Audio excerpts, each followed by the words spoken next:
So, ang sinabi ni Paulo Duterte, ang panganay na anak ng mga Duterte, maawa po kayo sa mga taga Davao. Yung ginagawa po, pinagtutulungan po sila ng mga congressman. Lahat ng mga congressman na pinagtutulungan kami. Do not give me that kind of BS. Will not starve to death. Sabi niya, hindi ako mamamatay sa gutom pag tinanggalan nyo kami ng pondo. Di ako luluhod sa inyo para mabigyan ng proyekto, lalo na at may 30% pang kinukuha ang isang peking Panginoon. 30%, grabe.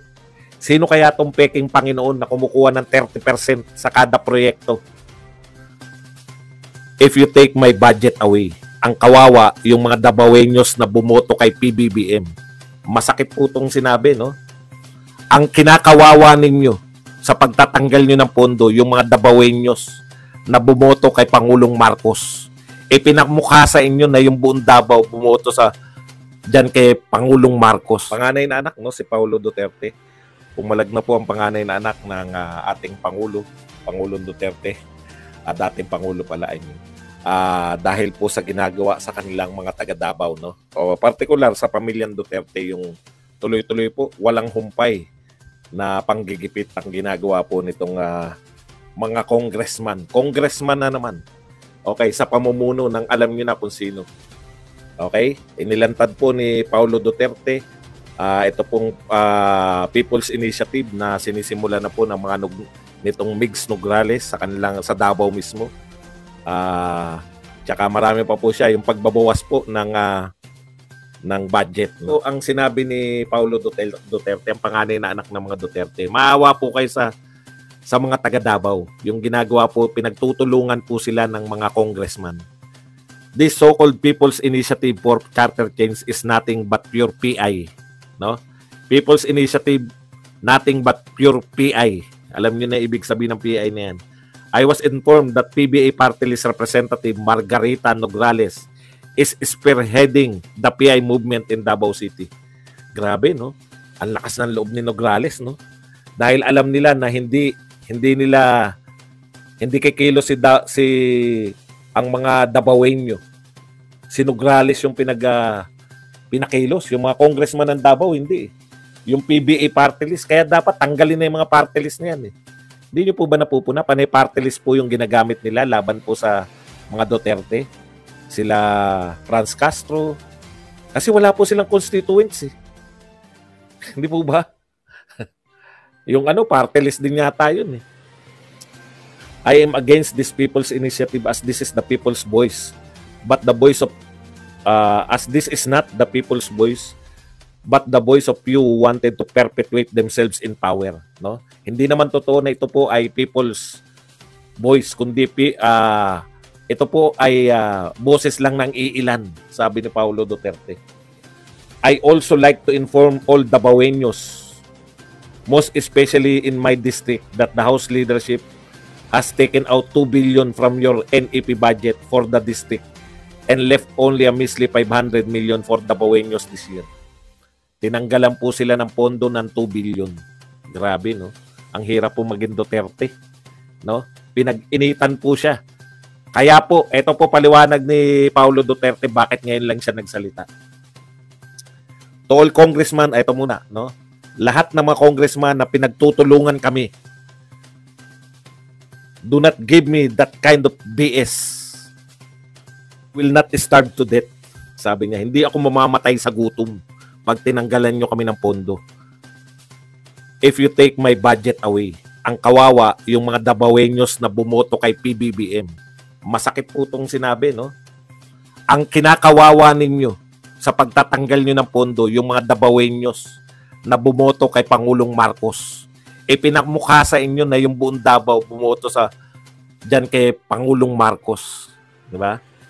Okay, eto po. I also heard from reliable source that even the senators are explicitly requested to refrain from putting projects in my district. Pati po mga senador, ayaw po nila na magkaroon ng mga budget dyan po sa distrito ni Paulo Duterte. May tatawa na naman dyan. Yung mga mabababaw. Hindi ako luluhod sa inyo para mabigyan ng proyekto, lalo na at may 30% pang kinukuha ang isang peking Panginoon. 30%. Grabe.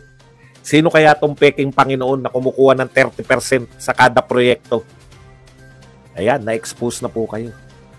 Peking Panginoon. Hindi ko po kilala kung sino yung peking Panginoon na nanghihingi ng 30%. Grabe, kaya pala ang mga... Kaya siguro may pambigay dyan sa mga 100. 30% pala. Kada may proyekto, 30% agad sa peking Panginoon. May ideya na kayo kung sino tong peking Panginoon na to. Again, ang kawawa ay ang mga mahal kong Dabawenyo. I have kept my silence. Ito po. Bakit po siya nanahimik? I have kept my silence all through these months since I do not want my constituents to suffer from the dirty politics in the House of Representatives. Kaya pala hindi siya kumikibo. Ayaw niyang madama yung constituents.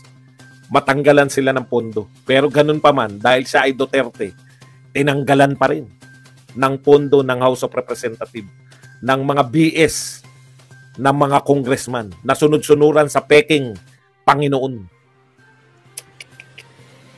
To all Dabawenyos, do not sell your soul for mere 100 or 10,000 in exchange for your signature. If you want to follow the minions of the person dreaming to be great in Congress to perdition, that is your choice. Alam nyo, no? Talaga grabe, no? Kayang gawin niya ng mga congressman. Asa na yung pagtatanggol ninyo sa isang congressman na pinagsalitaan ni Tatay Digong na nasaktan kayo lahat? Eto, congressman din to. Pero dahil siya ay Duterte, tinanggalan ninyo yung kanyang distrito. Grabe, no? Grabe po itong ano na to. Ito po ang pinaka-worst. Ang pinakamasakit po nito, wala pong nagagawa, maski senador, maski kung sino-sino. Nakisama na, oh. Nanahimik po si Paulo Duterte, si Pulong Duterte. Nanahimik po siya para hindi maapektuhan. Sabi ko na eh. Pero grabe po pala, ganito kapikon itong mga namumuno rito sa House of Representatives. No? Dahil Duterte siya, binawasan yung budget para sa national expenditure. And Davao City po, isa po sa pinakamalaki land area na syudad sa Pilipinas. Pinakamalaki po na syudad. Kaya talagang ang budget mo dyan, grabe. Pero ganun pa man, wala pong utang yan syudad niyan. Tindi, no? Nakakagalit. Walang ano, basta Duterte ka. Gigipitin ka ng peking Panginoon. Ang malupit nito, walang makakapigil sa 30%. 30%, aba, panahon na. Yan 30% na yan, mapigil. Ano po yan? Hindi po makikita yan sa mga, ano, talagang matik yan, 30% na yan. Grabe, no? Grabe po. Kaawa-awa pag napag-initan ka. Walang ano sa kanila eh.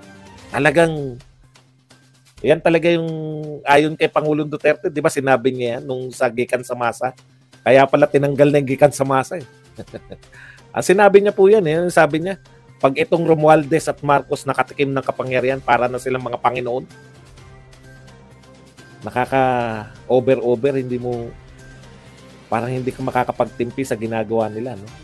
Tapos, Davao City na. May kakayahan pa tong si Migs Nograles na party list. Siya yung namamahala. Kasi iniisip ko nun, lahat po kasi, alam niyo po ba yung People's Initiative, dapat lahat ng distrito sa Pilipinas, dapat meron 3%. Lahat na nakapirma. Eh sabi ko, hindi nila magagawa sa Davao yan. Pero meron pong tumatrabaho. Yung Migs Nograles, taga Davao din ba yung mga Nograles? Alam ko nga, taga Davao yan dahil yan yung kalaban ni Pangulong Duterte dati, di ba? Yung Nograles. Naging kalaban niya sa pagiging mayor. Eh. Grabe, no?